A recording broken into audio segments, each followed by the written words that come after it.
Ladies and gentlemen, welcome to the Heavyweights Podcast. In one corner, standing at 6'3", 290 pounds of solid chicken wings, Dustin Urban. And this corner at 6'7", 280 pounds, the one, the only, Big Daddy Nick Klein.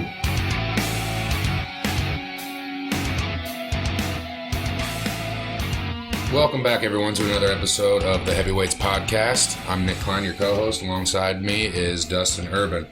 For once, though, we actually did have a busy weekend. Football's officially over for the most part. The Super Bowl's over. We got the Combine in 2 weeks and the Draft Talk, which is what we're going to be covering tonight. But we also had the new league start up this week, the XFL. I personally didn't get to watch much of it. I watched a little bit here and there, but what did you think? I got to watch the first 3 games, and I was impressed with the play overall. I liked how the refs didn't dictate the games too much. There's some big hits. It's good to see because the NFL's trying to get rid of a lot of that. But I really like the play for the most part. The Defenders, they beat the Dragons, the DC Defenders. They beat the Seattle Dragons 31-19. There was 2 pick sixes by the Defenders. One of them was that the game Aaron Murray is the quarterback? No, he plays for the Vipers. Oh, was that Matt McGloin then? He didn't start. No, I forget who the quarterback was for them. Oh. But couple highlights of the game. There was a blocked punt for the Defenders that they returned for a touchdown. It was basically right in the end zone. And then they had 2 pick sixes, and that was pretty much the story of that game. And then you had the Houston Roughnecks versus the LA Wildcats, 37-17. That was just pretty much a beatdown. Roughnecks might look like the best team, though, in the XFL. They looked good for the most part. And then you had the New York Guardians or New Jersey Guardians, however you want to put that. I think they're both, but versus you can't beat both. No, I swear to God, It's the New York Guardians. They says New York, New Jersey on there. That's weird. And because they're actually playing in the Giant Stadium, so it's in New Jersey, but it's still they're calling it New York, New Jersey. I don't know why, but versus Tampa Bay Vipers, and that was where Aaron Murray really shit the bed, showing why he wasn't in the NFL. And then you had the Battlehawks versus the Renegades, Dallas Renegades. I forget where the Battlehawks are, or the Battlehawks are out of St. Louis, right? Hell if I know, man. Yeah, St. Louis Battlehawks. I can tell you some starters and stuff, but like I said, I didn't get really big. That was a defensive game for the most part. Overall, good start to the season for the XFL. We'll see if they can build on it. I like the rules that are implemented. It didn't seem like the changes they did on the kickoffs didn't really affect anything. It didn't limit them. There was a couple returned I saw at the 50-yard line, but I like the 1, 2, and 3-point extra conversions. I think that's a smart rule. I think they can get away from knowing every single time what play is going to be called because you can listen into any time the offensive coordinator or head coach. I don't need to hear that every single time, but I like that feature. I also could give a flying fuck less when a kicker misses an extra point. I don't want to hear his exclamation. All I want to listen to, honestly, on this, give me Pat McAfee. Right. Give me Pat McAfee as much as you can. Yeah. They would really flourish. He could do a voiceover, let them record it, and then a tape delay, and he could do the sideline reporter, the color commentator, the play-by-play, everything. If it's Pat McAfee, I'm going to be happy. I don't disagree. Yeah, good. But I think it's going somewhere. They've already got the 3-year deal. At least the payroll's there for 3 years. I hope it keeps getting better, but we'll see. That's about as much time as we're going to take on the XFL, though, because it's honestly still new. I could really care less, too. But we'll get into the questions. We're going to do this week's episode a little different. We're going to reveal our first mock drafts tonight. We figured we'd get into the questions of the week first just because all of them actually pertain specifically to the draft, so it wouldn't really kind of make sense to mix it up and do it afterwards, and we've already pretty much answered some of these questions.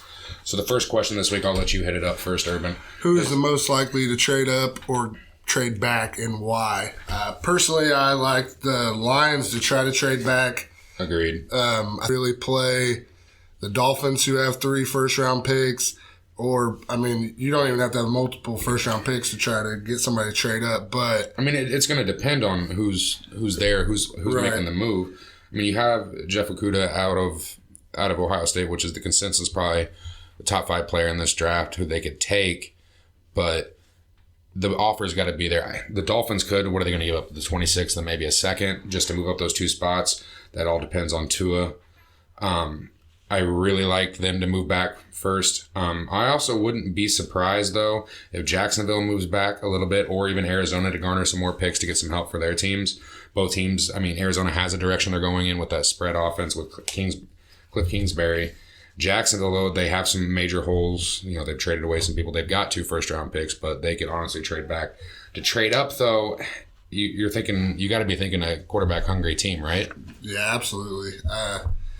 Panthers, Chargers, maybe. I don't think the Panthers even think about taking a quarterback this first year. They've got Rule on a 6 or 7-year contract. They know it's a slow rebuild. They're probably going to bring back Cam Newton. He's smart. If he's got somebody he likes, he might trade up for I him. watched Dallas trading up too. Dallas isn't going to go anywhere. There's no need for them to draft up. Why the hell would they trade up? To get a better safety. I don't know. Xavier McKinney's not going to go top 10, top 14. Isaiah Simmons maybe there too. That's a linebacker, but good job on that when they've already got Jalen Smith and Van Der Esch. But okay, we're going to go on with players that actually play their position. I think a lot of teams are going to want to trade up late in the first round, like always. If Jordan Love falls, you've got Jacob Eason. See the Patriots trading back. They always seem to be moving around. I think they're in a good spot. Usually it's that 23 to 24 and back. Like the Colts this year, they traded their first round pick last year, and now they've got the 34th overall pick. Yeah. So I mean, those situations work. It's just it's so early right now for me to tell, just because we're going to do our mock drafts based off what we think is going to happen in free agency too. There's going to be some surprises. There's going to be some surprises at the combine next week. It's going to change a lot. Yeah, I mean, you've got measurements coming in. You've got the testing, doing the medical evals. I mean, a lot's going to change from here to now. That's why our first mock drafts aren't going to take anything into consideration with trades, because it's so hard to predict that. Usually, we'll start getting in talks next week when everybody's in Indianapolis, just because GMs and owners start talking there. But it's a little too early for that. The next question, though, is should the Dolphins draft Tua Tagovailoa with his injury history? I wouldn't say he really has an injury history. The last injury, that's a freak accident, just the wrong angle getting tackled. His CT scan came back today. He's good to go. There'll be some more testing done next week. But he had the ankle injury, but I think we're just focusing on this injury because of the timeline. I think people are forgetting how good he really was. Yeah, I mean, he was the consensus number 1 overall pick. If you would have looked at the early mock drafts coming into last college football season, nobody really had Joe Burrow on their first round draft radar. I think Joe Burrow was fringe 3rd through 5th at that point. But who would have thought about that season? Right, he had a hell of a season, and he deserves to be mentioned. Yeah, I'm not going to argue that at all, but if he's there at 5 Tua, that's a steal, because honestly, this would be in any other draft, it'd be your 1-2, it'd be your Carson Wentz, Jared Goff, it'd be your Andrew Luck, RG3, it'd be your Ryan Leaf, Peyton Manning. Yep. It's the draft, though. It's a scratch off at this point. You never know. Obviously, no one's going to take a person 1st or 2nd overall thinking they're going to be a bust. Right. But, I mean, I personally think that if he clears everything with your medical team, he is a left-handed quarterback, which isn't a big deal anymore, but he's accurate. He makes smart decisions, and he's versatile in the pocket. Yeah. They have to draft him. I don't think they have to do anything, but, I mean, they literally have holes everywhere, but it would be smart if he's there at 5. Now, if they have to give up the farm just to move up 2 spots, I wouldn't. There's no need to. But, I mean, it'll come. If that trade happens, it's probably going to happen before the draft even starts, just moving up those 2 spots. I mean, you could see San Diego trying to move up and get him. Tampa Bay, if they really liked him, which I don't see Bruce Arians doing that. But you start getting back in those top 10 teams. They've all drafted young quarterbacks in the last couple of years. The Jets had cold straight for Darnold.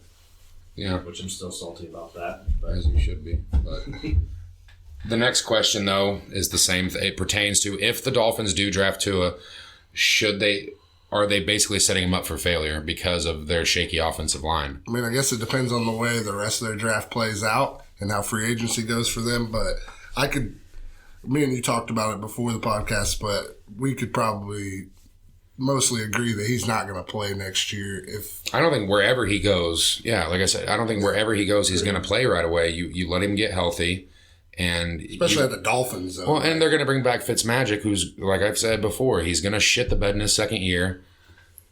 you let them get better. I mean, they've traded away their best offensive lineman, Laramie Tunzel.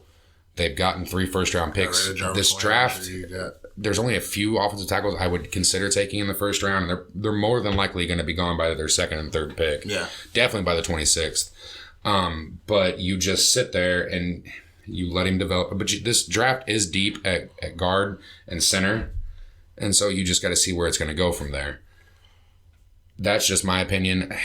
You're going to sit him no matter what. So that's honestly not going to be the end of the world. I mean, they just basically have holes everywhere. So no player getting drafted there, I guess, would be a good fit right away. Right. Who's ever good? With our next question, we're going to go, where does Phillip Rivers end up? Personally, I think he's going to – the Buccaneers are really going to take a look at him, but I don't like him in that offense personally. I don't think he still has the arm for Bruce Arians' offense, but he might, I guess. I mean, what, he's 38 right now? He's late 30s for sure. No, I know he's late. I think he's 38. A lot of people are rumoring the Colts. I don't like that for the Colts. I think they need to, if they don't have a guy that they really believe in this draft, then just play Jacoby for a year and see where it goes. I mean, their stats are eerily similar, except for the fact that Rivers turns the ball over a lot. He's never shaking that. He's got that old gunslinger mentality. He's going to throw interceptions. Reich doesn't like that. Jacoby only had, I think, 18 touchdown passes this year, only 4 of the last 2 months of the season. They don't like that, but he also gun shy a lot towards the end of the year. Yeah, and you don't know how much that hamstring curtailed him at the end. Also, the depleted receiving core for Indy. I don't like the Indy fit. That would basically be saying we're giving up on Brissett already. Let's get a bridge quarterback.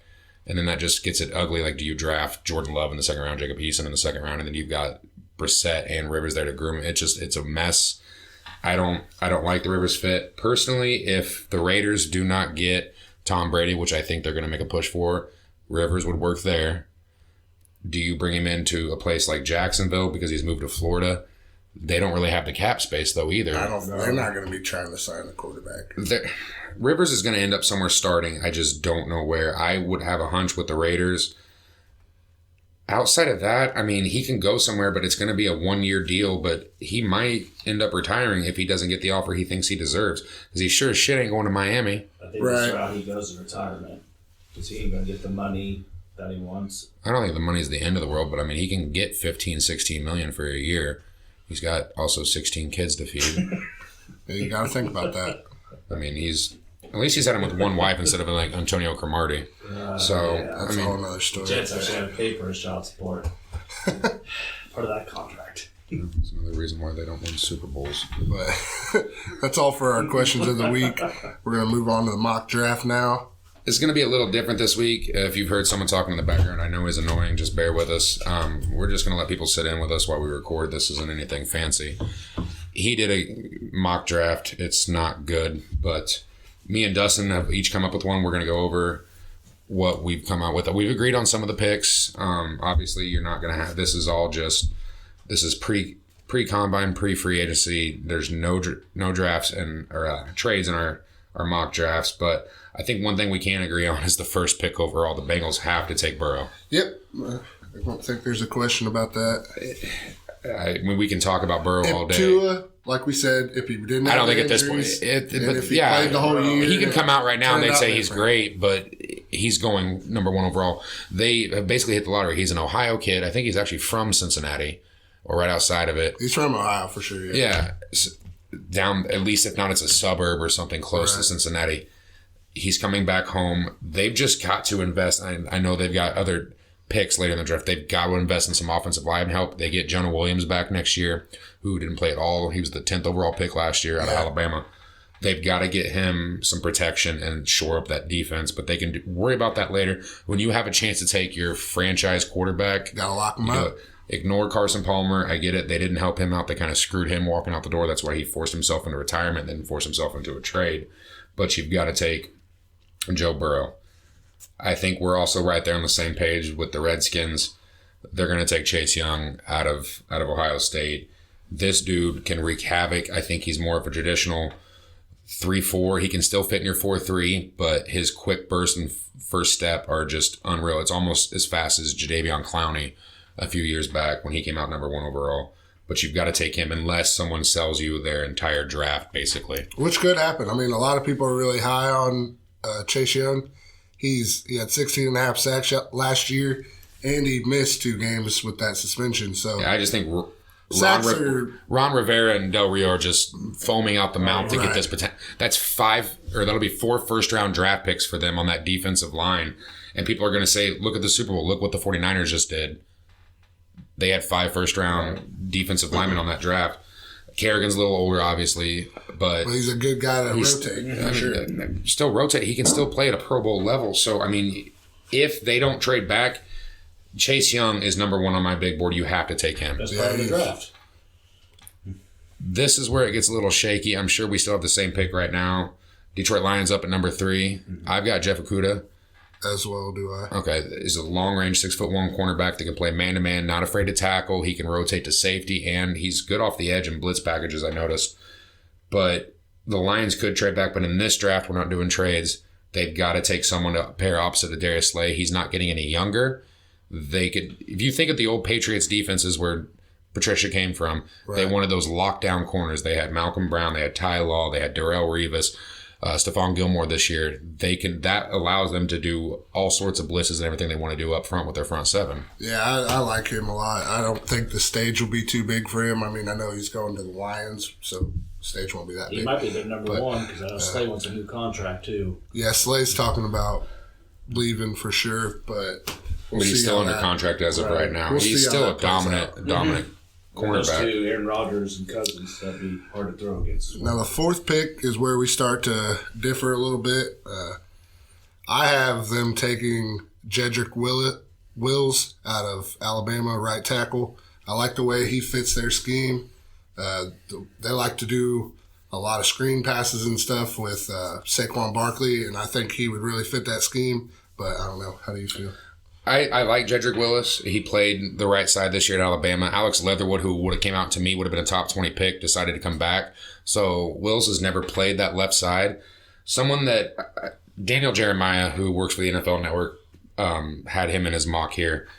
His name's Mekhi Becton out of Louisville. He's 6'9", 307 fast. If you watch him on film, pull up the Clemson and Notre Dame game. This dude is fluid. I personally, if I'm the Giants, I like Becton. I wouldn't take him here. I would go wide receiver because they have needs on the line. The wide receiver, they need an edge rusher. But Becton here, at the worst, can play right tackle. Is the best run blocker in this draft. Is fluid. He struggles at times to bend his hips and gets disengaged with his arms. But he has the highest ceiling also. Now, part of that, though, he's also got to lower. He could be a bust because if he can't play out that high with that size, he can't move down inside. But I think Becton is not only going to be able to create run game because you have Saquon Barkley, but if he can protect Daniel Jones's left side, he has the potential. He's now number 1. After I've watched some tape, he's number 1 on my board for the tackles. I would agree. Probably he has the biggest ceiling out of all the offensive linemen, but I think if you went with Wills there, you could put him on the right side and keep Solder on the left, or you could put Solder on the right and flip flop him, or at worst, Wills is a all pro guard. Right, he's definitely built to be a guard. I just like Mekhi. This guy he just pops out of tape. He gets to the second level in the run game like I've never seen in years. He is always engaged on a linebacker and is quick to get to him, and he doesn't let people get around him. He also just, the way he moves at that size, it stands out. Going against Notre Dame had a talented defensive line. They'll have Julian Okara and a few others drafted this year on that D line. And Clemson, we know how they recruit. Right. He didn't get beat at all in those games. I mean, outside of a couple plays, but he just looked great.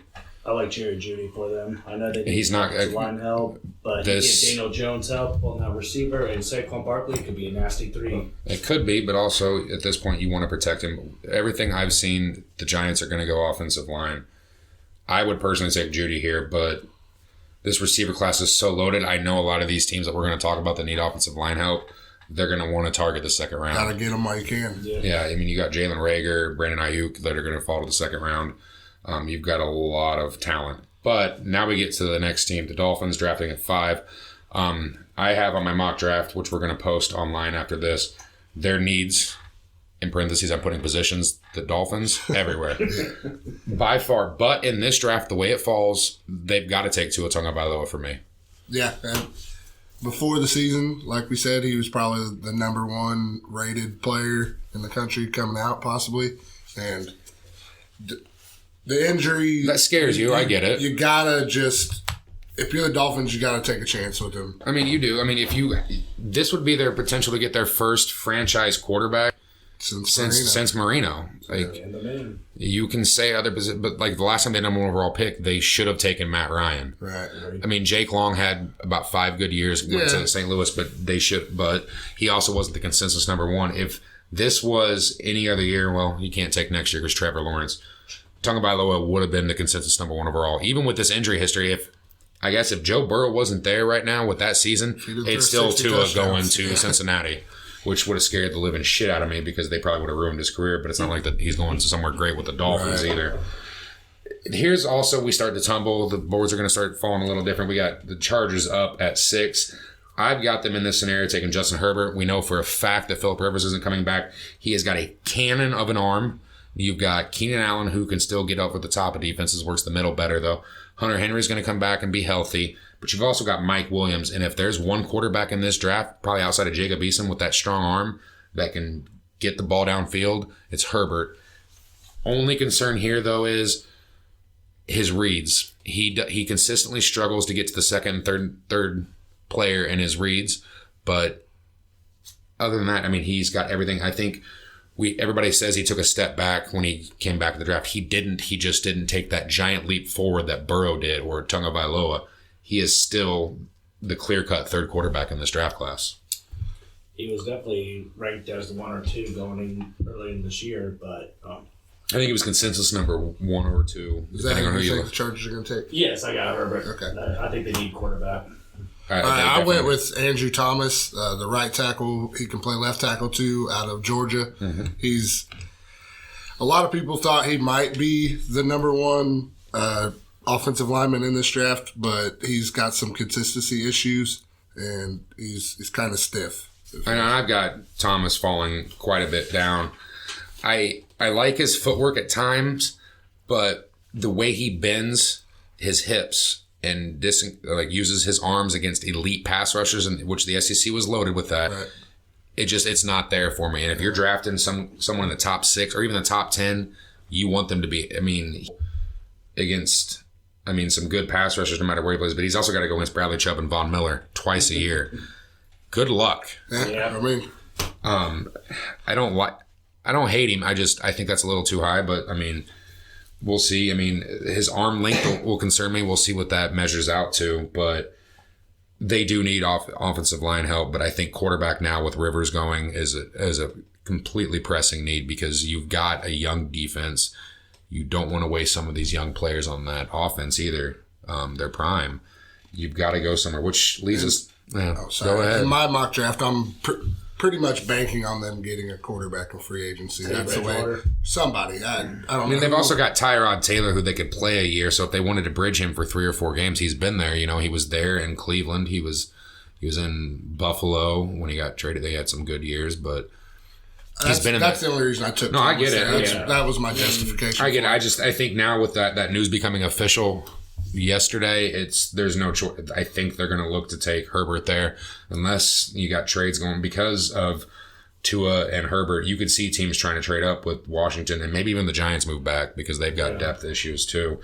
And you got to think that the Redskins, the Lions, and Giants have their quarterbacks set. I know you might not like Matthew Stafford, but you got to roll with him. You can roll with him another year. If that doesn't work out, you can look at Trevor Lawrence next year. But then we switch the gear. Another team like that, the Carolina Panthers, who do they bring back Cam Newton? What do they do with him? With him being injured, they've got Matt Rule on that 6 or 7 year deal. Their needs for me, quarterback, but I don't think you press that here with the 7th overall pick. Interior offensive line, defensive tackle, and linebacker. Obviously, Kuechly retiring out of nowhere. Yep.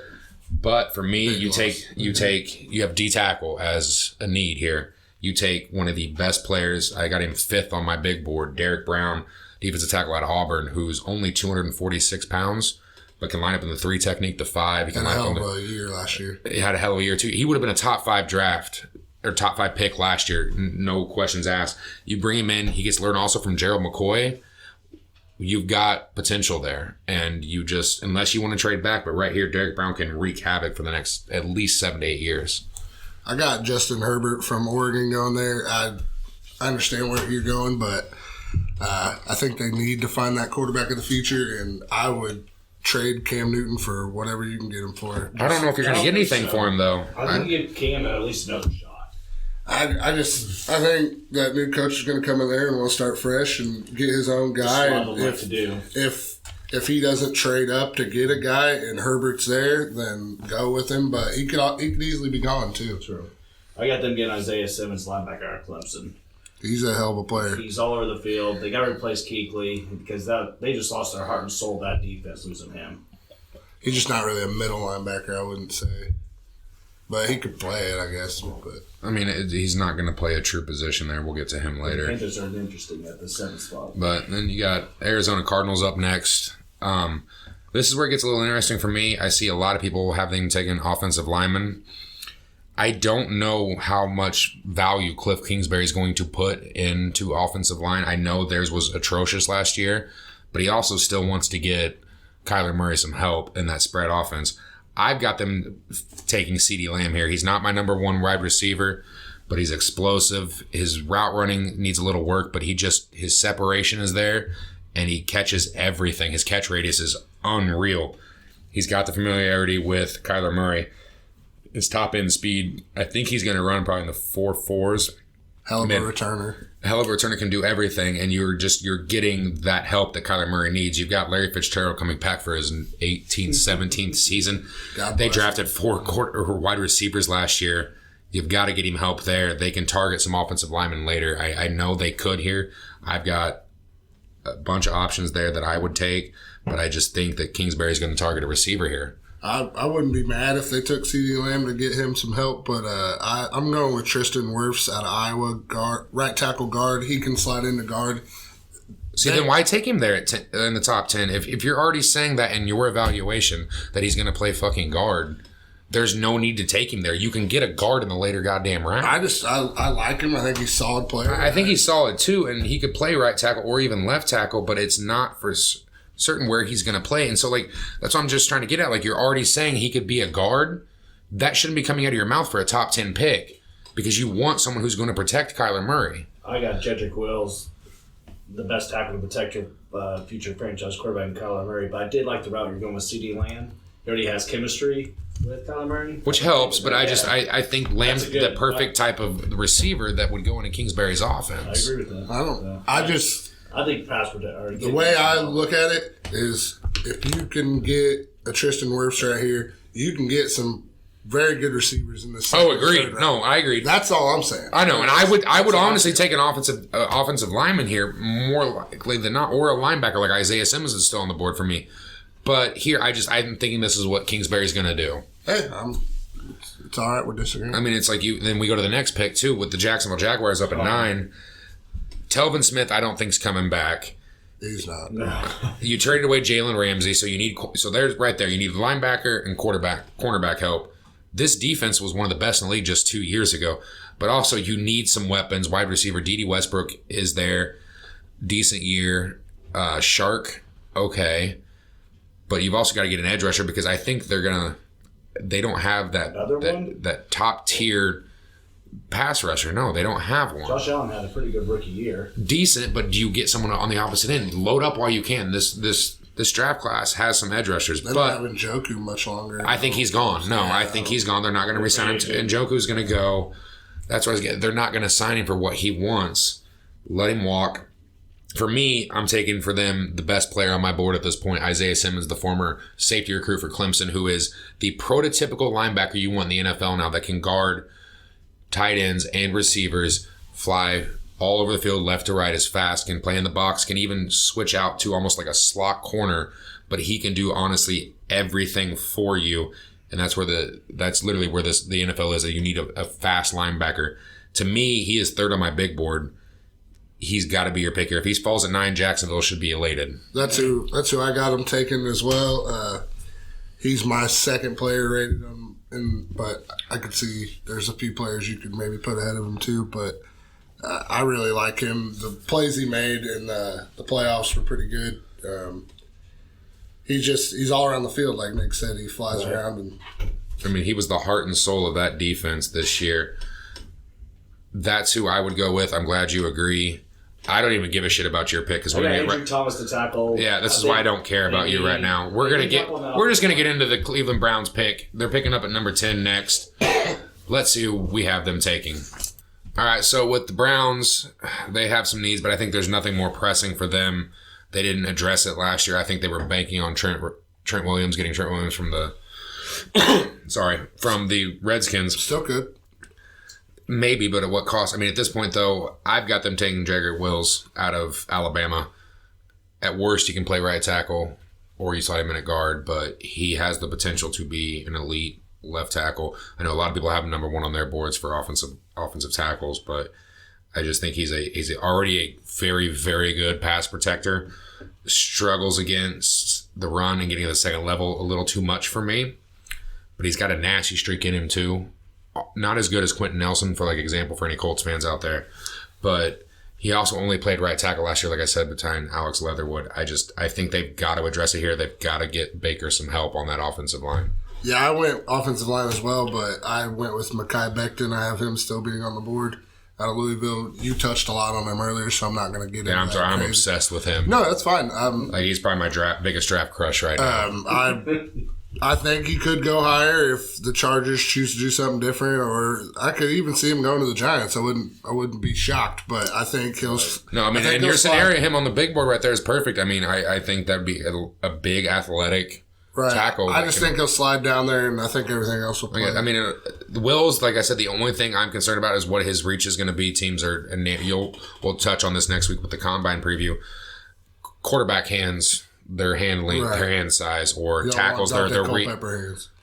Yeah, but that worked out for a little while. Right, he fumbles a lot though. Yeah, but he was good. I mean, he was NFC Offensive Player of the Year. Chris Carter, you can be good. I mean, even after Carter retired, I mean, he was still good. But whatever. Right. The reach for offensive tackles will be huge.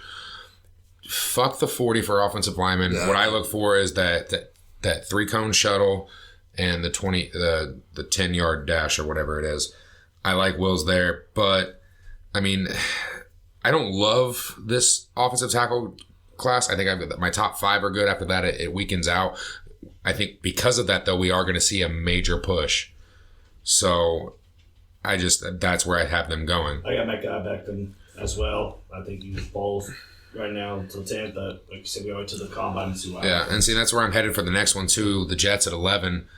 They also need receivers because if Robbie Anderson doesn't come back, they are screwed. They have absolutely nobody. Yeah, they're beyond screwed, but they also need an edge rusher. They don't have anybody. Right. They didn't need edge. But we all know they need offensive line help. They don't really have any great starters. I'm probably going to be different than both of you, especially you, Urban. I've got Josh Jones. I started watching film on a couple weeks ago. I heard about he had a great Senior Bowl week. He is a little unknown. He's sliding up draft boards. I know a lot of people won't like me taking him here over guys like Andrew Thomas out of Georgia, but his hips and movement and pass protection are beautiful. Just perfect. I think he needs to finish more at times in the run game and getting to the second level, but his footwork is just on point, which is something it's hard to coach. He can come in and slide in even at right tackle before you want to switch him to that left side and come in and start right away and make an impact. Someone's got to open up lanes for Le'Veon Bell. Someone's got to protect Sam Darnold. I got the Jets going with Jerry Jeudy out of Alabama. I think he's. Man, that would be really hard for them to pass on, though. He is. Right. Yeah. If he's still there, I feel like they have to take him. I feel like he's the best route runner in the draft, personally. By far. No, and he's the number 1 receiver in this draft. Right. He's number 1 on my board. But he is going to test out of this world next week. And I think people forget how dominant he was just because he had an NFL caliber quarterback throwing to him. He is that fucking good. Comparisons to Julio, too. There's no Julio comparisons there. He's getting some. How? Where did you hear these false, dumbass rumors? Julio was 6'3" and 3/4. Jerry Jeudy's maybe 6'1". Hey, it's just my opinion. The speed will not be there compared to what it is for Julio Jones. Was a freak of nature. That's fine. Jerry Judy's the next fucking Barry Sanders. I was just saying some similarities. I wasn't saying some similarities. You're making shit up again, like you did last week. No, I did not. I'm telling you right now. I had them going offensive tackle. Tristan Wirfs. I think they got to protect Darnold. I like that pick too. Which a great run blocker. He struggles against the pass though. So I hear you want a little mixture of both. I think you just got to protect Darnold. And you do, but I like the Josh Jones. I've been hearing a little bit about him, and so. But for the love of God, stop making shit up. I personally hold on real quick. I talked to you about this week. Last week when you said that Sam Darnold led the NFL in completion percentage for their 3-game win streak. I looked it up. I broke down every goddamn quarterback. He finished 29th in the league in completion percentage, around there, bottom third. Those 3 games, yeah, he was better. But he finished 12th. Are you sure it was a 70% or so? No, he was 64, 65%. He showed it to me. Doesn't? I don't know. You tend to make shit up. Hey, I'd rather take 12th and 29th. Oh my God. So. But I like your pick too. It would be really hard for me to pass on Jerry Jeudy. I don't think he's Julio Jones, but I think he's a hell of a I'm not saying he's Julio Jones. My comparison for him, if we're doing comparisons, he's closer to Marvin fucking Harrison. He is a crisp route runner that's already polished, has his entire route tree is already there. He gets out of the break really quick, gets down, but he's not afraid to also work the sidelines and can box someone out in the red zone. Nothing close to Julio Jones. He's closer to Marvin Harrison for me. Obviously, this is subject to change. We'll see what these receivers test out at, and people will be Jerry Jeudy by far, barring him running a 4.7 40 next week, he's the number one. By far the number one receiver in this draft. I agree with that. At the 12th pick, we have the Raiders, and I have them going with CeeDee Lamb. I have him going to Oakland. I think he'll be a nice addition. They haven't replaced Amari Cooper. He had some rough years towards the end there, but he had a couple good years. Derek Carr needs a few more weapons. And Carr ain't going to be there, though. If he's there. Unless they sign Rivers or, I guess, yeah. If he's there. We know Chucky hates him. Him and Jacobs will be good weapons for him moving forward. Oh, I'd love it, too. But, like, in my scenario, though, where I think everybody else is going to draft, they get Jerry Jeudy to fall in their hands, which is perfect because after that Antonio Brown saga, that's what I have down. Like, we'll post our mock drafts on this link after. Just similar to Marvin Harrison, his route running abilities are there. The route tree is there.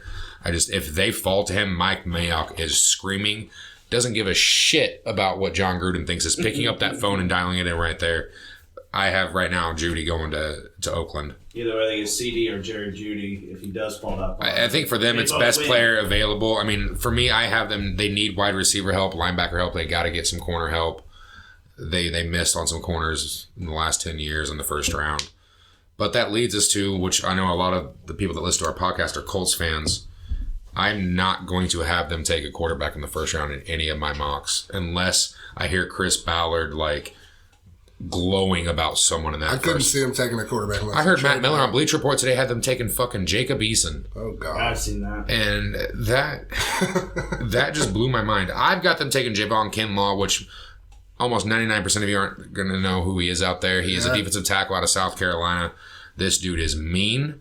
He can eat everything in the middle. He is perfect in the 3 technique. You put him in the 5 up over the nose. He commands double teams, and I watched the Alabama tape. I watched the Clemson tape. Clemson's got some offensive linemen going too. Right. I watched him going against Ole Miss. He takes on double teams and doesn't get pushed back ever. He quit on some plays, which is a questionable mark for me, but he sheds double teams consistently or doesn't get pushed back. He commanded attention every game. You could tell that offensive line, they didn't give a shit about their edge rushers. It was, can we block Kinlaw, and how are we going to either chip him with the guard going to the second level and the center coming in, or we're trying to cut block him. At 6'5" and 310 pounds, this dude can move, and he is going to command the entire center of that Colts defensive line for the next few years. They've got young pieces. They got Ben Banagoo. They've gotten Justin Houston's coming back. He looked good last year. Who broke his ankle at Ohio State. He was their second player this past year. They've got players. They've got young, and Ballard has made an emphasis time and time again. He even said it in his exit interview with the media. we've got to get our front lines fixed. And Justin used to start out the year well for us, getting after it, but I mean, he was still a great player this year. I wasn't saying he was bad. I was just saying he wasn't the whole year. He didn't play as well as he had to start. I mean, he's a leader on that team. I mean, you've got the pieces. Kamiko Toure fell off a little bit, but with Kinlaw here anchoring that defensive line, the run game is going to get better. And it's also, think about this, Colts fans, it's going to open up hole after hole for Darius Leonard, who already is a playmaker all over the field and wreaks havoc. This is just going to make him even better. I went defensive tackle as well, but I have Derek Brown dropping to us. I think we'll get really lucky if he's there. I would have an erection the second he fucking fell that far. That would be amazing. Right. I just think the teams in front of us have bigger needs than defensive tackles, so I'm going with Derek Brown. I mean, I get it. Outside of 7 with Carolina, Derek Brown really doesn't have a need for any of those teams up front, but he is that much of a physical freak. Somebody might trade up to get him before that. No, I get it. But I just love Kinlaw there. That's who I've got. He's a hell of a player. I don't disagree. But like I said, if Derek Brown's there, I think. No. With your board, yeah, that's how they fall. And I mean, do we even want to hear this dumbass's opinion on it? Go for what you got. I got the Colts going to get Derek Brown falling to the 13th because of other teams' needs. Now I feel bad about it. You know, he's a top 3. He's a top probably 3 player in my draft. You know, I'd probably go with. Chase Young, Burrow, then probably Derek Brown. Yeah, that's cool. I think the Colts get a gift here, and Colts fans are just. I mean, I personally love that. I just don't see it happening. And Kinlaw, if Derek Brown does get taken, Kinlaw. I mean, Kinlaw can still drop too. My shit will change in a couple weeks, but I love Kinlaw right now. I was just floored. Actually, the defensive tackle draft class, the top 3. I got the other one dropping from TCU, Blackman. Coming later, they are just nasty big dudes that should not be moving like that. Yeah, with moving on to the 14th pick, we got the Buccaneers. I think they're going to go with Jordan Love, quarterback out of Utah State. He didn't have a great year this past year, but you can't look at his. But the year before, he had a really good. Yeah, if you look at his no, if you look at his overall in his whole college career, 2018 tape, he was hella good. He was a 5-star commit. He's a real deal. I think he'd fit great in that Bruce Arians offense, the way they like to stretch the ball down the field. And damn, I actually might agree with you there. He has got the cannon of an arm. He can thread the needle. He can move around in the pockets. That's ideally what Arians loves, and he takes risks. Honestly, he is a better version to me than what you're going to get out of Jameis. No, that's easy. I mean, Jameis. I didn't know who you're going. Actually, Jacob Eason would be more like Jameis Winston. He got the cane up an arm, just makes some dumb throws. You're like, we took this guy where in the draft? But no, Justin Herbert. He's got the cane, but. Love takes those chances. Right. And we know that BA loves those. It's just I don't think they reach here because I still think, and I could be wrong, I'll need to see his pro day and we'll see how he does at the combine, which quarterbacks throwing at the combine means absolutely nothing. Actually, almost no top quarterback throws anymore. I have them taking Tristan Wirfs out of Iowa. They're going to need some tackle help. They've got some solid receivers. Running back is an issue there, but running back's a dime a dozen. You can get some guys later on. But even if he can play in right tackle right away, he's got some quick feet. He's solid in the run game already. It's just he can't, for me, he oversets his shoulders, doesn't drop his hips fast enough, and just gets beat that way. And then he also sometimes set back too far and he gets beat inside against some elite edge rushers. If you're taking him here at 14, that's where I'm more comfortable with guys that if they don't pan out at tackle, they can slide into guard, unless you're taking a guard at this level. But he's not an elite. He'll be a good guard, probably a Pro Bowler. It's just right here, I'm taking him to be at least my right or left tackle of the future. Picks. I got them going with Grant Delpit, the safety out of LSU. Way too fucking high. I just right now, I think clearly didn't watch any film. Safety. That's fine. He is not the best safety in this draft. White, get that chemistry from last year. The chemistry doesn't mean shit at the next level. Those two, they played with each other though. Cool. So they do have some chemistry. A lot of these guys have played with each other coming from the All-American Bowls out of high school and everything else. They've known each other for years. That doesn't mean shit. Quarterback receiver means something. Offensive line, offensive secondary now.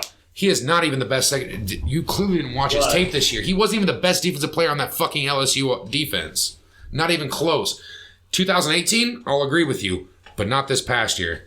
Anyway, Denver Broncos going up next. They need some help too. Drew Lock right now, I think, can we agree that they're gonna head that direction with him? They have to. He looked good in the season. He looked okay. He looked good, but wanted another year. I guess he wanted another year to that third round draft pick. Earned it. I had him going in the first round last year. I thought he was better than Daniel Jones, and I still do. Nope. But they need offensive line help. You don't know shit. Offensive line help. They need someone opposite Cortland Sutton, wide receiver, D tackle to eat up that middle because you've got Bradley Chubb and Von Miller. And they need linebacker help. They haven't had anybody in a few years. For me, I'm looking here. I'm looking at who's left on my board. Who can they get? They've got Chris Harris Jr., who's one of the best corners in football. He's a lock. He's a free agent though.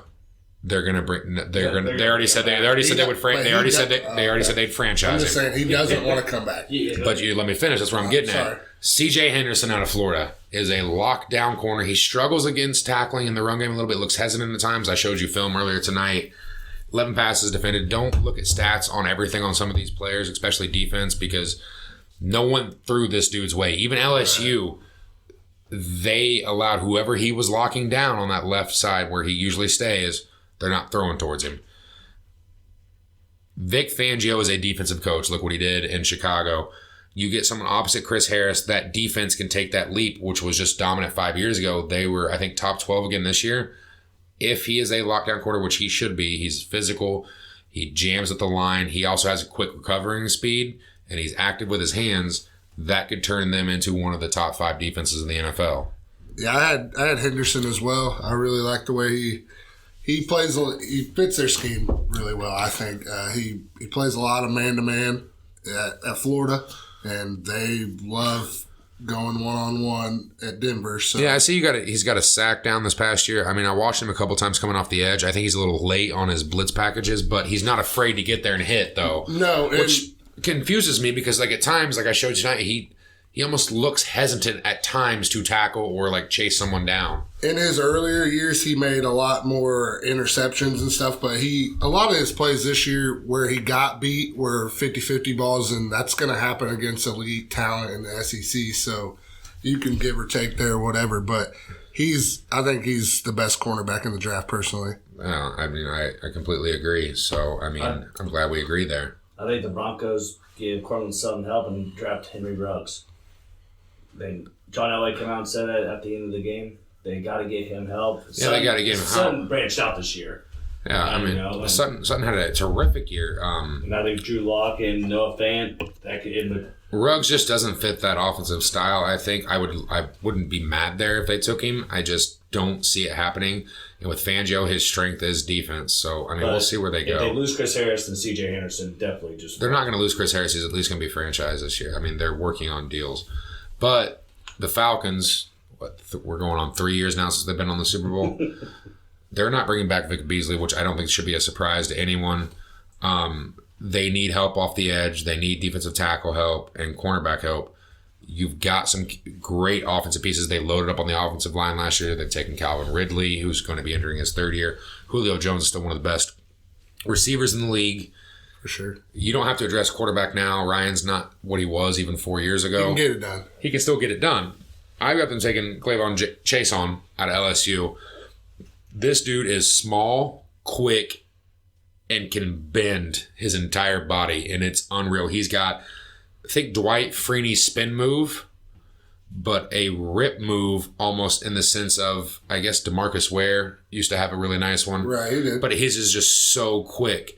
And he's good to set the edge on the run game. And if you put him in that defense and you can put some bulk on with Raheem Morris, who's going to be the defensive coordinator now, he has the potential to be just as good as Chase Young. I get it. He only had 6.5 sacks this past year. Had 3 in his first.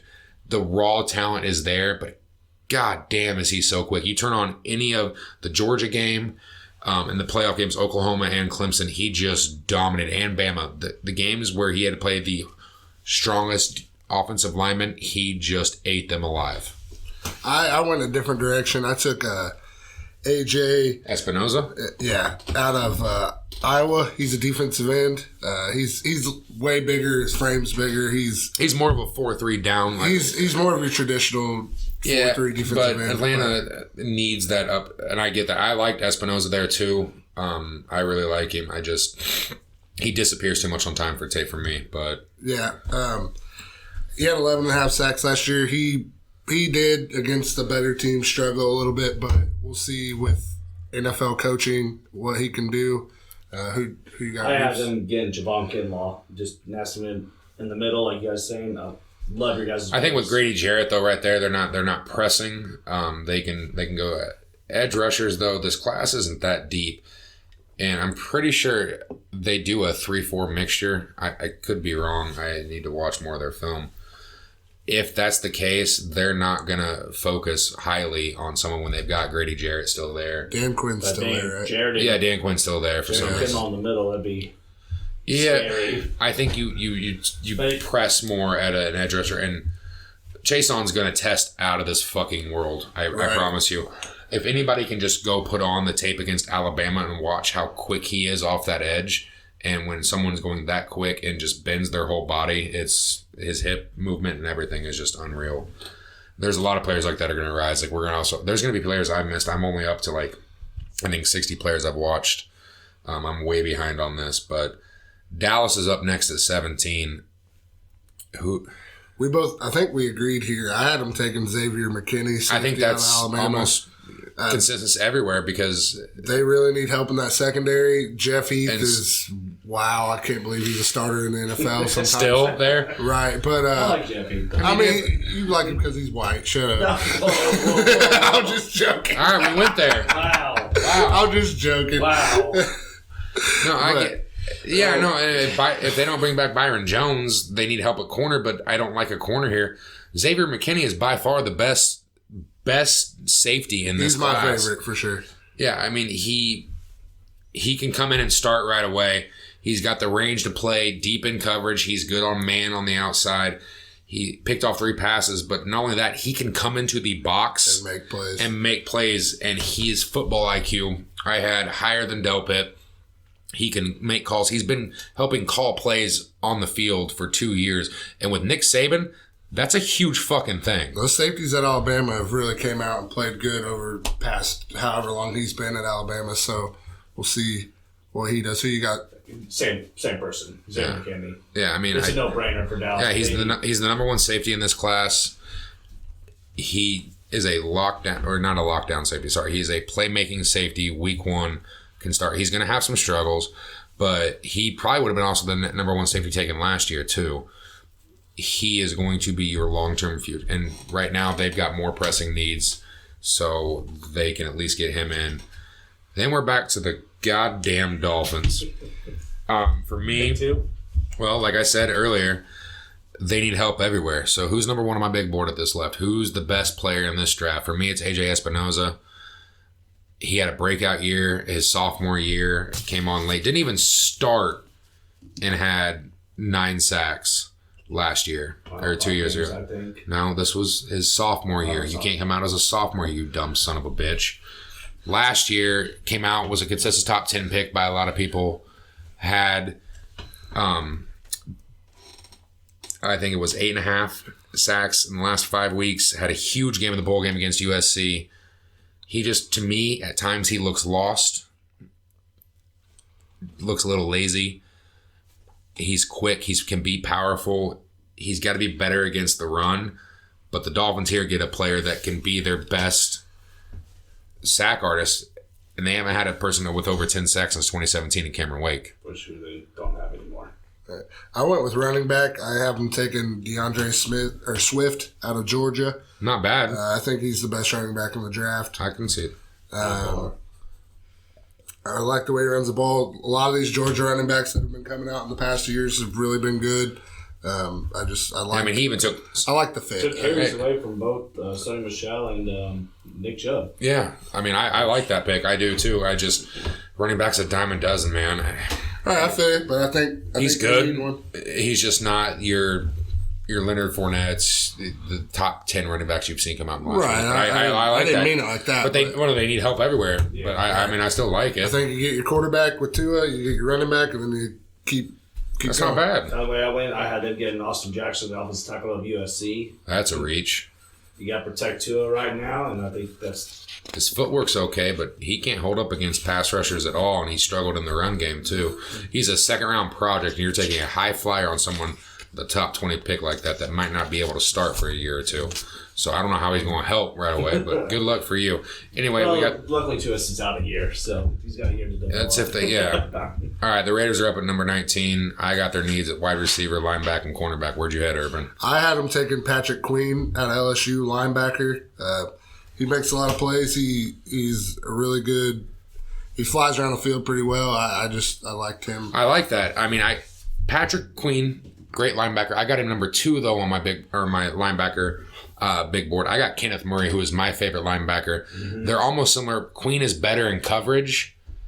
Murray is way better in the run game. I just think Queen fits their style of play better. I think they want to get a little more nasty. Gruden loves that nasty hitter.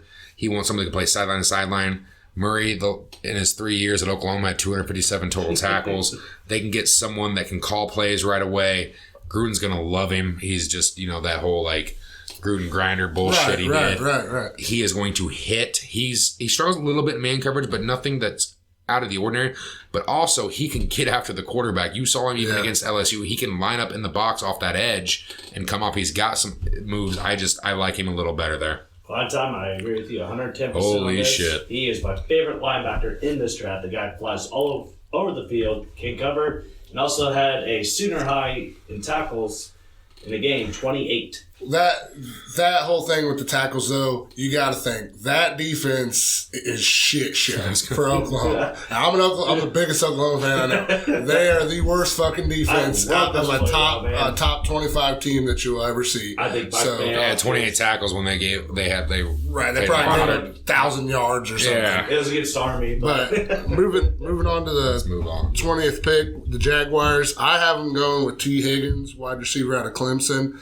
He's a hell of a player, man. Yeah, he's a big body receiver. Like him. He would be good for Gardner Minshew or Nick Foles, whoever they decide to go with moving forward. I mean, I completely agree. I like Higgins. I'm not sure if he's going to go in the first round. I've got him going.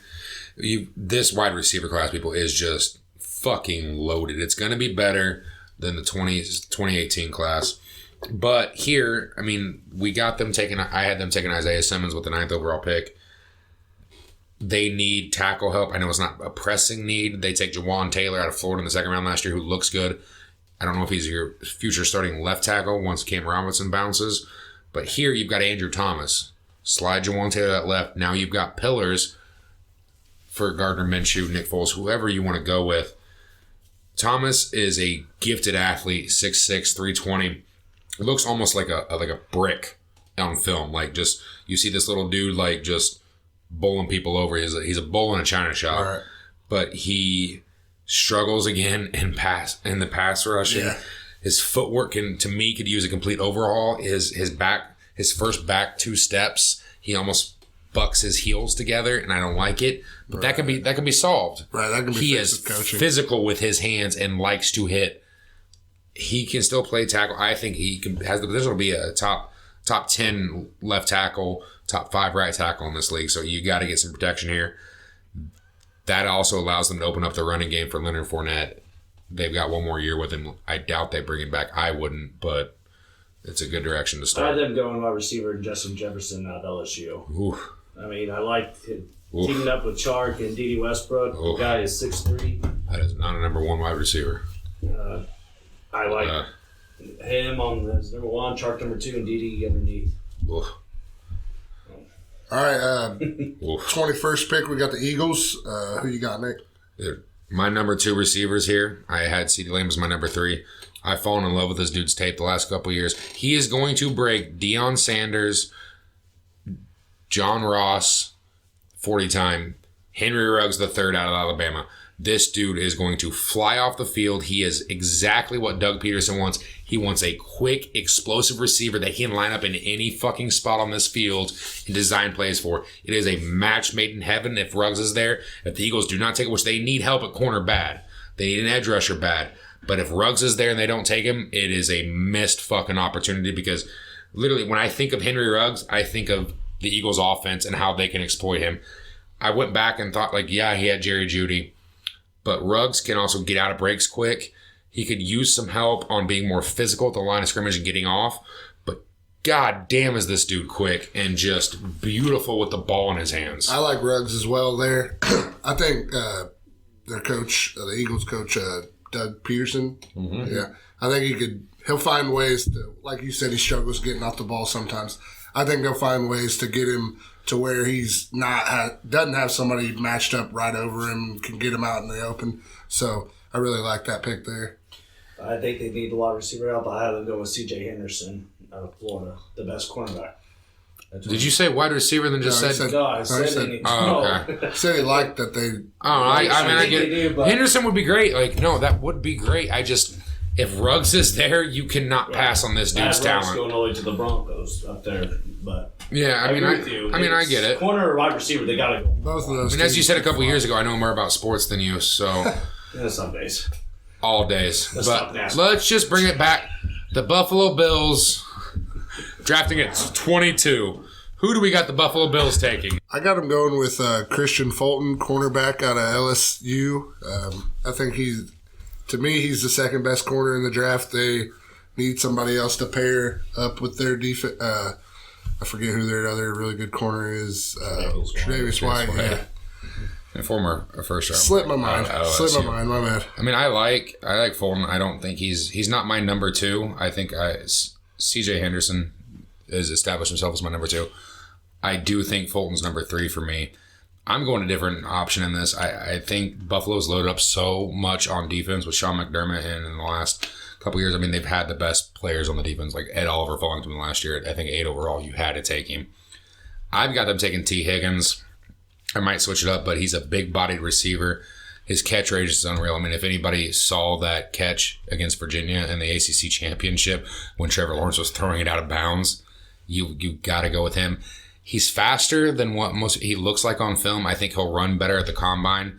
I mean, if he ends up turning in like a 4.35 or a 4.4, which I don't think he will, we're talking him being top 15 just because he's 6'4", 215, physical. He dominated Christian Fulton in that national championship game. Fulton couldn't touch him, which was honestly Fulton's worst game he had. I just think that you get someone that in the red zone, Allen can depend on. Third down, you can depend on. And you've got to get him some help because Cole Beasley should not be your number one option. Right. Or John Brown. I like both players, but I've got T. Higgins to the Bills as well. Yeah. I just had him going before that, so that's why. And I like that too. I don't think they need corner there. I mean, that'd be a luxury pick if he's high on their board. I get it. You can also go tight end there, but I don't think Cole Kmet out of Notre Dame is the best option there. That's more of a reach. You can get edge rusher. You can get offensive tackle. I don't like Jackson out of USC that high. I don't think he should be going that high. I just hear the wide receiver class is deep. I know they can get it later, but here you still get a top 6, top 5 receiver here, and you get a big-bodied receiver for the red zone, which they struggled in the red zone this year, and they struggled on offense. I mean, that was clear. But we'll move on. The next pick, the 23rd pick, you got the New England Patriots. You could honestly make a case for they draft any position here. I'd be okay with the uncertainty with Tom Brady. Does he come back? Doesn't he? He could. I wouldn't be surprised, I guess, if he came back. You could go quarterback here. I don't think they would. I've got them taking Terrell Lewis out of Alabama, who is a solid linebacker. You could make the case here for me for Patrick Queen, Grant Delpit, which I thought long and hard about. But you get the new leader of their defense here. They're going to re-sign Van Noy, I think. You don't let him walk. They're not going to have to pay him a lot. But you get a linebacker that can play standing up on the edge, can rush the passer, but also can play sideline to sideline and just a tackling machine. A little close to Teddy Bruschi there for me without the size. But he's fast enough to play sideline from sideline if you work on his coverage skills. I got him going with Cole Kmet, tight end out of Notre Dame. Oh, shit. The Patriots. I know. I get it. I don't see. Tight end's been a little weak the last few years. You've seen him sneak in late, but I mean, it's a coveted position in this league. I don't think he's going to sneak into the first round. I could see him dropping, but I think the way my board plays out and what I think they're going to, from what my draft, how it's going, I think they're going to address... You wouldn't have them taking a receiver here, though, over? I mean, they took N'Keal Harry, and they got Julian Edelman coming back, but it's not like Harry did much. Edelman's getting older. I think they really missed... I mean, everybody knows they missed Gronk. I'm not saying he's Gronk or anything like that. No, they definitely... I like Cole Kmet. He can plug in, right? First year in play, I think he'd be really good in their offense. I think he'd be more of a project. It'd probably take him a year or two. I mean, anybody there on offense is going to take a little while, but that offense did struggle, man. And that's me saying they don't pick up Greg Olsen or anything. And they could still pick up Greg Olsen and go. I was going to say that would be just almost a bridge, someone to learn from. But yeah, I mean, that offense was bad this year. Who you got, Reeves? I don't think they pay Van Noy. They don't like to pay their defensive players, really. Elite. You're acting like Van Noy is like a premier free. He was solid, great for that system. He's been the leader on that defense. But he wants to stay there. He's staying, dude. They missed Chandler Jones. They let him walk, and so which they got a second round pick for. I think they go with Yetur Gross-Matos. The defense ended up Penn State. That's a little high for me.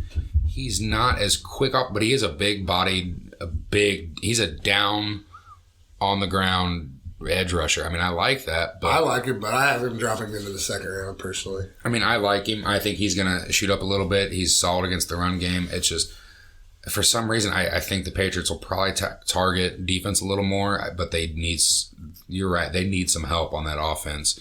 The next team, though, I mean, their offense is loaded, the New Orleans Saints. Outside of wide receiver, Michael Thomas, 1,800 yards, 1,700 yards. Their next best receiver had 400. That's taking away, what's his running back? Alvin Kamara and Jared Cook, the tight end. Yeah, that weird. Yeah, and they're going to need some offensive tackle help, linebacker help. Their defensive front's good. Their secondary's great. You could make a case for a linebacker here, Patrick Queen for me, but I just don't like that fit there. For me, I have them taking Justin Jefferson.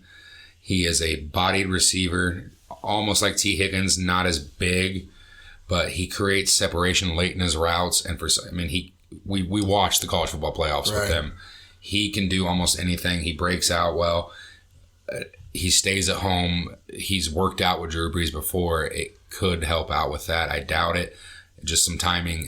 That's depending if Drew Brees comes back, but they need someone opposite Michael Thomas. I went Justin Jefferson as well. Oh shit! For same reasons, really. I think he'd be a great number 2, and he'd really help that offense. I mean, they're always going to be double teaming Michael Thomas. It's just what's going to happen. But that'll open it up. It would just be even more him. Scary if he turns into that. Almost like when Houston took DeAndre Hopkins when they still had Andre Johnson in his prime. Right. Or, I mean, I'm not comparing him to Reggie Wayne, but Marvin Harrison. Every Colts fan got pissed because we needed a defensive tackle or linebacker and we took Reggie Wayne. I think that kind of worked out though. His first year he didn't pan out. But it takes receivers a little time. Right. So you gained can't Peyton's trust and everything like that. Yeah. And he really showed down the stretch of his career that he was the best pick for them at that point. Yeah, I mean, by far that was clear. It was better than Rob Morris, who they took the year before. Dear God. I think he also need help on wide receiver. If Justin Jefferson's there, you definitely go with them. I got them getting Laviska Shenault from Colorado. Yep. I know he was hurt all this year. A little bit. Not his stats are down from the 2018. That wasn't just it. The quarterback play was horrendous.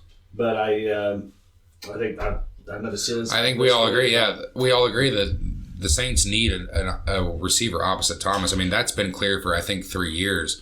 They bought Meredith in from Chicago, and he didn't pan out. Right. They let Snead walk, which I get. He got in some trouble. Well, no, he got in some trouble. They didn't know, and I get it, and he had a great year for Baltimore. But it brings us to the team that upset them in the playoffs, which no one saw that coming. The Minnesota Vikings. I have them needing D-line help. I know a lot of people aren't going to agree with that. Linval Joseph is going to be 31. You've got some questions there. I know they were in lead on defense. They also need cornerback. They went into the playoffs, I think, with only like one healthy one. They were down to like their 4th and 5th string in offensive line. You've got Kirk Cousins coming back. The receivers are locked down. I've got them taking Riss Blacklock out of TCU. I promise you, when the combine comes, he's going to test out of this world at 6'4", 305. He is going to do everything you can imagine from a D tackle that can also line up on the edge too and come off the opposite side of Everson Griffin and just rush the passer. He explodes off the ball. One game that he just dominated that they had no answer for was the Purdue game at the beginning of the year. I saw that live. It was bad, man. He just eats everybody alive and can chase down from the backside. His hand movement off the snap to shed a block is probably better than Kinlaw and Derek Brown. Purdue had negative 20 yards rushing at one point. It's just because that guy just took it all up and just tackling the running backs in the backfield. I got the Vikings going with Javon Kinlaw. I got him dropping there. I love it. I think he'd do really good in their scheme. And, you touched on him earlier. He's a hell of a player, and I think that'd be a good way for them to go there at 25. I mean, I really like that. I mean, Everson Griffin's a free agent. I know they were like top 5 against the run. You've got to get help on that D line. And at this point, for I think both of us, I got Blacklock coming in. Most people haven't heard of him. Kinlaw is going to be a freak too. You've got to shore that up. Here, you could go corner. I don't like Christian Fulton that early. Offensive line, again, I don't like the depth there to draft that early. Fortunately, I got a guy that you like going early. I got Christian Fulton going in there. I think they do need D line. It was back and forth between your guy Klein, but I thought with Xavier Rhodes showing there, especially that playoff game, getting a screaming match with Aaron Glenn, their defensive back coach, he just got beat a lot. I think he was also hurt. I mean, he's not the player he was 2 years ago, but he is still a solid player. He played hurt all He's year. good. He didn't have a great year, but like you said, he was banged up. Yeah, I mean, it's back and forth. I mean, they're in a better position than because next we got the Dolphins at 26 again, and like I've said all day, take the best player available. I got Grant Delpit coming in. If this is 2018's film where he was better than Greedy Williams on film, I'm watching him play personally down there. He's all over the field. He can line up in the box. He's sideline to sideline. Yes, he misses on tackles. Too much for my liking and gets lazy and looks like he takes plays off. It's just that's what concerns me. But that potential there has the potential to be a top 5 safety in this league. Almost a similar body type to Jamal Adams, can run like that, can cover like that. He gets lazy at times, and you've got to have the right mindset to bring it out of him. He's got to want it. I think that's what pushes him down. But, I mean, he also had 7 sacks, 7 interceptions, and 2 forced fumbles in the last 2 seasons. So the playmaking available, I guess, Honey Badger mixed with Jamal Adams. I mean, LSU's DBU. We can agree to that, right? Agreed. He has the potential. It's just, can they get it out of him? And if they do, they hit, for me, all 3 of their picks right there. Especially if they cut Rashad Jones loose. Yeah. I got him going Trayvon Diggs, cornerback out of Alabama. Some people think that might be a little high. Nick gave me a weird look, but I like him there for the Dolphins. Diggs, I think I got him going in the first round. I'm going to take him out. He played safety and corner, though, at Alabama. Like, he can move back and forth. They have so many other needs there that they could even take a receiver here and I wouldn't be mad. But, I mean, I get it. I mean, Xavier Howard, he's got that pending case. I think he was just cleared. They dropped it. Yeah, they dropped it. Still, that's fine. That's only 2 games. They've got a lockdown corner there at least. Like, for one position, too, in my opinion. they've got a decent player. So, I mean, I don't hate it. Honestly, like, they can draft anything. As long as they don't take a kicker or a goddamn punter, we're good here. Raiders or Al Davis. Yeah. Who you got him going with? You got your quarterback, you got your offensive tackle. I got DeAndre Swift, the running back of Georgia there. Okay. We'll move on to 27, the Seahawks. I got them going with Grant Delpit, safety out of LSU. I think nobody can replace Earl Thomas, but I think he'll come in there and be a good fit for their team. Yeah, he'd be more of a Cam Chancellor type role there. I don't mind it. They need safety help. We know that. They need an edge rusher. Clowney's probably not going to resign. Ziggy Ansah, 2.5 sacks, wasn't it. I mean, he had 1 good year in Detroit. They need O-line help. They have for years. They need also receiver help. They've got Tyler Lockett. They've got DK Metcalf, but they still need someone else. I go the opposite direction. I'm going to go back to the edge rusher help. Zach Baum, outside linebacker, has got a high motor, is a big dude. They could go with a quicker person off the edge, like a Patrick Queen, if they wanted to put him in a linebacker or someone else. But like, I just love Bond's effort. He plays through the whistle.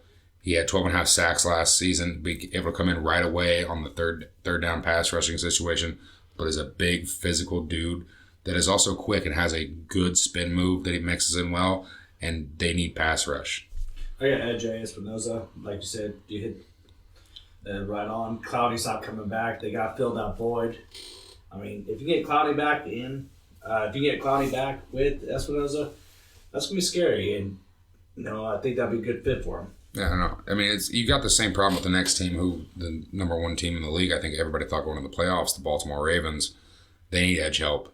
They need linebacker help, receiver help, because Hollywood Brown, okay. I don't think he's number one, really. But, I mean, that was a good pick. I mean, you could even go running back here. Ingram's not going to play there forever. You could go receiver, linebacker. I've got them taking Patrick Queen, who, when I saw him on film, was, I think, the best player on the field in the college football playoffs. He was all over the field. You saw him, especially that national title game. Queen was always he's great in coverage as a linebacker and just disrupting everything from the edge, too. I mean, Baltimore's known to have, Terrell Suggs. I know they could go with an edge rusher here, but Queen could be that next. He's not a Ray Lewis, but he could command that control of the defense like a CJ Mosley or who they have go to late in their career to the Jets. He was on Hard Knocks. Bart Scott. But a quicker, more athletic guy. You've got to get some help on that defense, which is weird to think because they were still a top 10 unit. I know they need help on corner. They're going to bring back Jimmy Smith. They've got Marcus Peters. They've got some help there. I don't know what direction. I'm going with Clavon Chason out of LSU. You touched on him earlier. You have him going a lot higher than I do. I think he'll be good with. They're trying to replace Terrell Suggs, get some pass rush, and the guy from the Packers, Smith, not Preston, but Zadarius Smith. I think they got Judon too. I don't think they're going to re-sign him. They're going to let him walk. He's going to command too much. They need to find somebody to come off the edge there. And I completely agree. I promise you, Chason's going to go top 15. And I want to see how he tests out. I know. I get it. Personally, I'll show you. He will go top 15. The potential's there. He is just unreal. Like the bend he's got. I'll bet you a six-pack right now. He's gone way before then. Espinoza might drop a little bit, but yeah, I mean, I think we agree though. They need an edge rusher. Yeah. And I didn't have him taking that, but I've been going corner Trevon Diggs because Jimmy Smith and Brandon Carr. I think you can address that. I don't like the depth of this cornerback position in the draft, but I think for them it's. I mean, I know Ozzie Smith's not there anymore, but they're gonna go edge rusher there. I feel they might. Well, obviously. But. I think they're going to go edge rusher or even receiver. They can target that. But you got the Tennessee Titans up next. I've got their needs at wide receiver, cornerback, tight end, and edge. But who do you got them going with? I got them going with Curtis Weaver out of Boise State, defensive end. Ooh. He's a big body. I like him there. And 13.5 sacks last year. Yeah, Mana's going out of Penn State before. Did you have him in the first round? I think he's going to drop to the second round. And you got Curtis Weaver going before. I do. I like Curtis Weaver. I think he's more second round, third round. I think more third round, but that's fine. False there. No, I get it. I mean, your opinion's your opinion. No, I get that. But I mean, what do you like about him?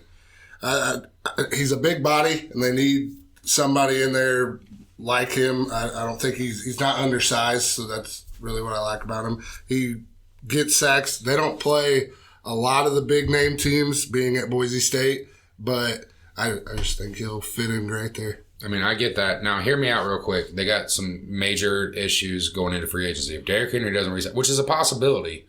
Well, that's, yeah. Jonathan Taylor would be a perfect fit there. I don't like he fumbled the ball. I don't have them taking him here, but if that happens, we're talking about a completely different, because he is the perfect fit. I've got them taking Christian Fulton out of LSU. I think, he had a bad national title game, but teams just did not throw to him. During his entire career, he was suspended for an entire year, came back late last year. He only gave up 41.3% completion percentage when he was targeted. Stingley looked great as a freshman All-American, which he was. He was great, but it's because he was targeted so much. You could even look outside of the Clemson game. No one threw to this dude's way. You've got someone that can lock down. Does Logan Ryan come back? I don't know. Malcolm Butler hasn't been what you wanted him to be. You've got Kevin Baird as a safety. You've got a decent secondary, but you need that lockdown corner. Granted, you play DeAndre Hopkins twice a year. T.Y. Hilton usually eats you alive. He's hurt.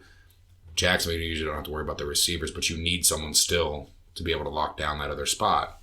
I'm going with Clavon Chason. Obviously, you got him way higher on your board there.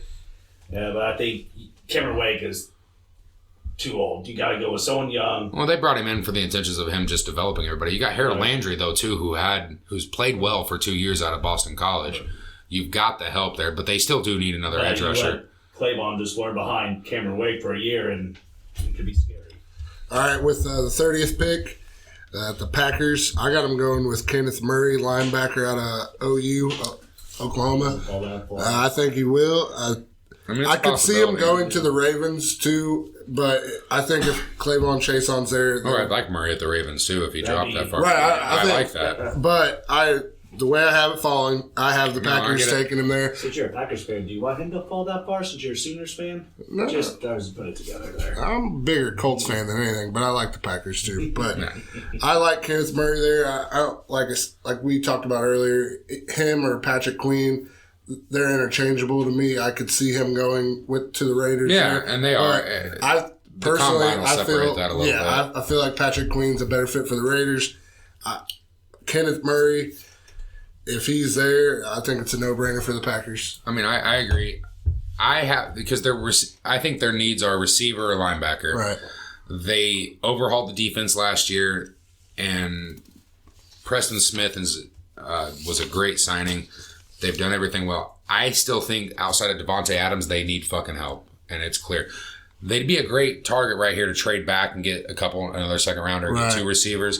You got Jalen Reagor, you've got Brandon Ayuk. I've got them taking Laviska Shenault out of Colorado, who is a physical receiver, but also great with the art. He's a better athlete than Brandon Ayuk. Colorado's quarterback was down this year, didn't play that well. He's great with the ball after his hands. But to me, what he struggles with is he can run a great streak, he can run a great in route, and he can run a quick in. His route tree needs some work, but with Adams doing the same thing, I know usually Green Bay likes someone to take over the top, which they don't get here with Shenault. I think he can still be that opposite end, and he can come in and produce right away. He struggles a little bit against him run blocking. He just kind of give the shoulder. But I just think that he got lost at times. I mean, it's hard. Colorado didn't have a great quarterback this year. He lost his top player. But I just think he'd be a great fit. And as long as he can come in right away and work with Aaron Rodgers, who might be losing a step. He didn't look good the last 2 years when I still thought he was the best quarterback in the league. I like that pick there, too, for the Packers. And you got to think, though, at Colorado, he's the best player on the field. So they're keying on him every play. Yeah. With the Packers, I will say this: Oregon was good this year, right? Right. Oregon's got a better corner. And their defensive end was the number 1 recruit in the country. He torched. I can't remember his name off the head. Just beat him. Colorado didn't score against Oregon. You can go back and look at the film, but he is constantly whooping the shit out of him on just streaks and just cut routes. It's unreal. Like, his talent is there. They've got to get Aaron Rodgers some help. I just don't see them. Blake Martinez is a free agent, right? No. Yeah, he is. They're going to bring him back. They got to bring him back. That way, I think they're fine. He's just a tackling machine. But I think you can't lose him. I mean, even if they do, but they still need linebacker depth. I think. I mean, hell, they didn't even use their first-round draft pick. Not Devin Bush. They took Gary. Yeah. Rashawn Gary. He's more of an edge rusher, really. This dude only played like 30% of the fucking snaps. The Smith brothers really took over that. But I think they discussed that in the later rounds. I'm going to agree with Klein. They got to go with receiver, give Devontae Adams and Aaron Rodgers help. And aging Jimmy Graham. Who'd you have him taken? Jalen Reagor. See, I like Reagor. He was hurt last year, which isn't on him. The quarterback play dropped off at TCU. You can get that same value. You can get it like Brandon Ayuk in the second round. I do like Reagor, though. I honestly, when I redo this, I think Reagor is going to jump some people. Chanel's going to jump some people. I think Jefferson's going to drop more than what we think just because we saw him every week. But we're going to go back to the next team because I can talk about every single player here. The 49ers, Super Bowl runner-up. I got their needs, drafting at 31 at wide receiver, cornerback, and O-line. Again, this is a luxury pick. You can draft or trade back. Richard Sherman's not getting any younger. We know that. He had a great year. He was second-team All-Pro. I've got them taking Trayvon Diggs because he is a physical guy that can line up at safety and corner. You can exploit him on that defense. You can put him in that cover 3. He can play each position. He's going to know what he needs to do. He also called plays again, just like Xavier McKinney. He spent times, like, he's a plug-and-play guy right away. He can play nickel. He'll be able to play outside corner. He'll be able to play safety. I would like for them to take receiver here. I think they're going to go defense there just to shore that up because their defensive line's so stout. Right. Well, I got him going with Tyler. I'm going to butcher his name.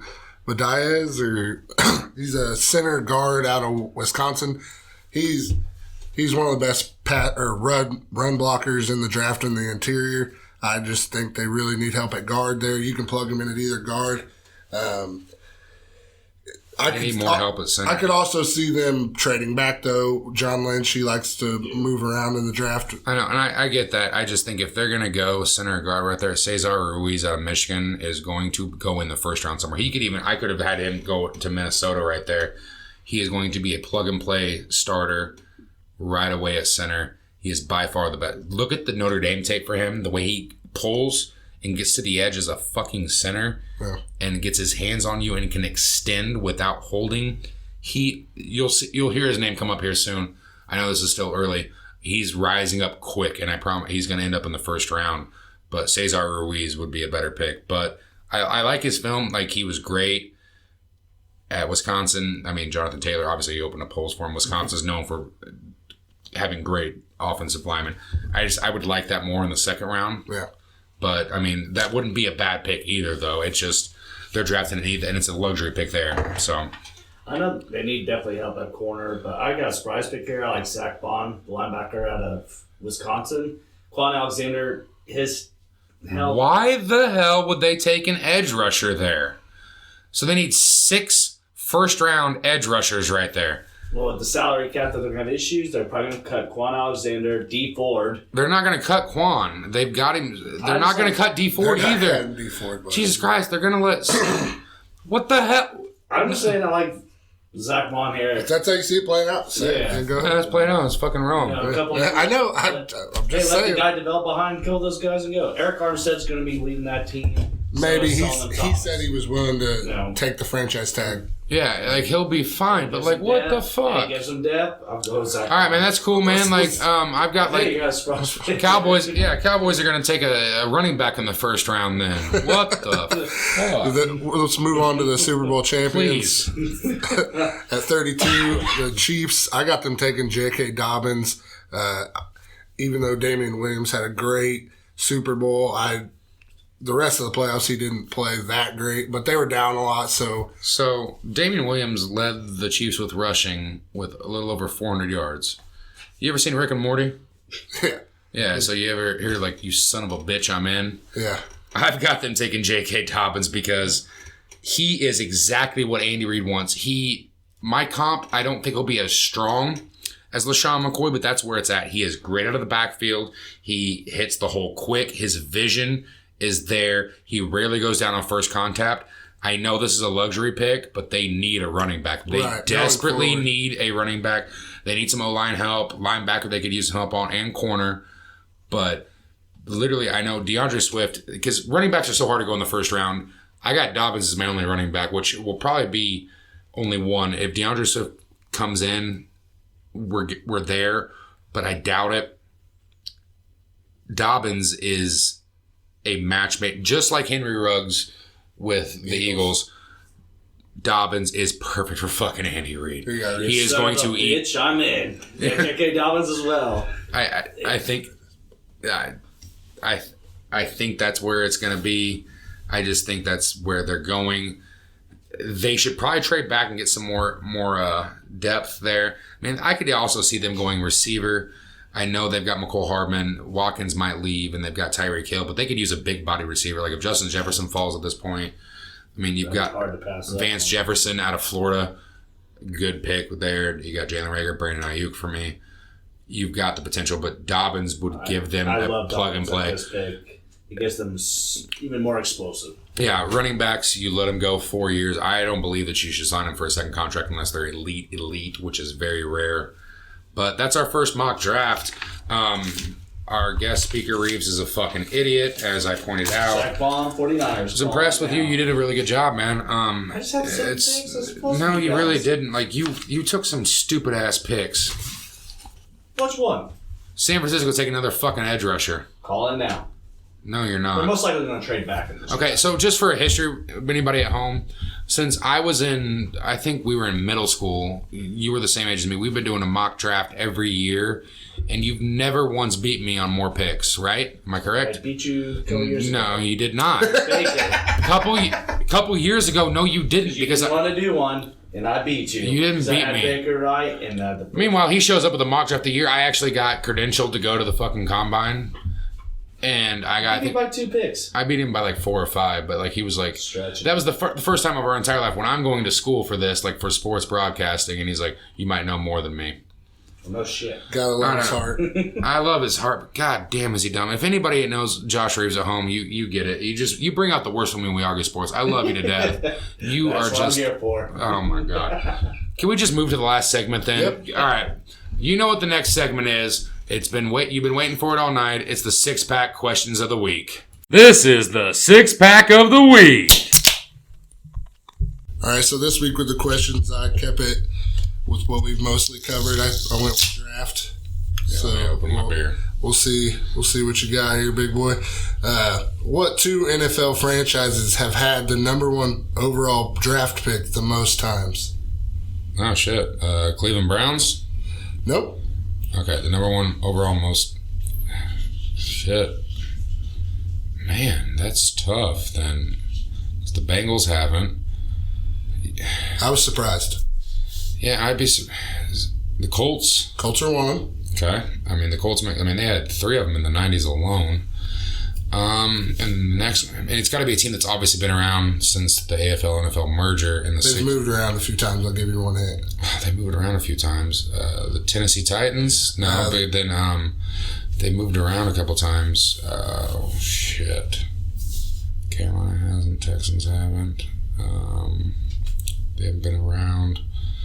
Shit, give me one guess. San Diego Chargers. Nope, the Rams. Okay. That would have been my next guess because I was trying to think of who moved around a lot. All right, #2. How many times has a quarterback been drafted #1 overall? So I'm going from when the draft first started here. I'm bringing the heat today. How many fucking drafts?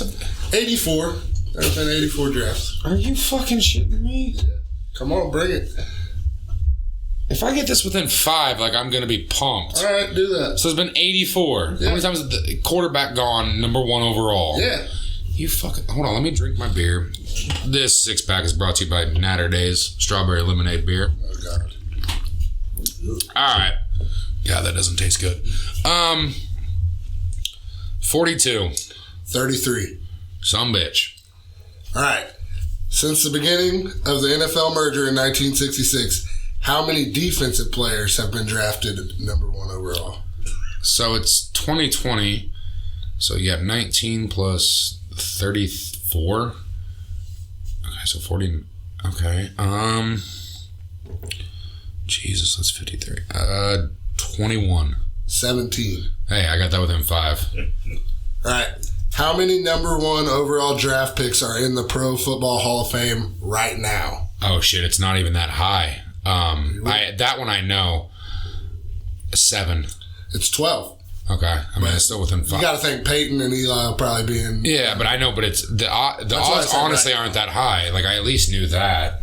All right. How many current NFL teams have never had the #1 overall pick? Current NFL teams that have never had the #1 overall pick. The Carolina Panthers have never had the #1 overall pick. No.